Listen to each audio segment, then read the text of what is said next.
రైతు భరోసాకు నాబార్డ్ ఊతం, క్షేత్రస్థాయిలో అధ్యయనం, టాస్క్ ఫోర్స్ ఏర్పాటు, ఆర్బీకేలతో సహకార సొసైటీలు అనుసంధానం. క్షేత్రస్థాయిలో రైతులకు అన్ని పథకాలు, రాయితీలు, సబ్సిడీలతో పాటు ఆధునిక సేద్య విధానాలపై శిక్షణ అందించేందుకు వీలుగా జాతీయ వ్యవసాయ గ్రామీణాభివృద్ధి బ్యాంకు నాబార్డ్ రైతు భరోసా కేంద్రాలను యూనిట్గా చేసుకుని కార్యాచరణ అమలు చేస్తుంది. ఆర్బీకేల ద్వారా రాష్ట్ర ప్రభుత్వం ఇప్పటికే బహుళ సేవలు అందిస్తున్న నాబార్డ్ నుంచి అందిస్తున్న సేవలు కూడా అనుసంధానం చేస్తే రైతులకు విస్తృత ప్రయోజనాలు అందుతాయని నాబార్డ్ భావిస్తుంది. ఆర్బీకేల పరిధిలో ప్రభుత్వ రంగ షెడ్యూల్ బ్యాంకింగ్ కరస్పాండెంట్లు నియమించి తమ కార్యకలాపాలు నిర్వహిస్తున్నాయి. ఆర్బీకేల ద్వారా డిజిటల్ సేవలు అందించేందుకు ఇప్పటికే రాష్ట్ర ప్రభుత్వం ఐసిఐసిఐ బ్యాంకుతో ఒప్పందం కుదుర్చుకుని అమలు చేస్తుంది. ఎరువులు, విత్తనాలు, పురుగు మందులతో పాటు పాడి, మత్స్య రంగాలకు అవసరమైన అన్ని దానాల విక్రయాలకు సంబంధించి కూడా రైతులతో డిజిటల్ లావాదేవీలకు ఆ బ్యాంకులు అయితే ఇప్పటికే ఒప్పుకున్నాయన్నమాట.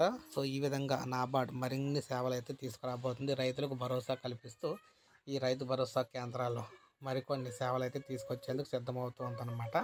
తొందరలో రైతులకు మరికొన్ని సేవలు అయితే అందుబాటులోకి రాబోతున్నాయి. ఒక లైక్ చేయండి, సబ్స్క్రైబ్ చేసుకోకపోతే మన ఛానల్ సబ్స్క్రైబ్ చేసుకోండి.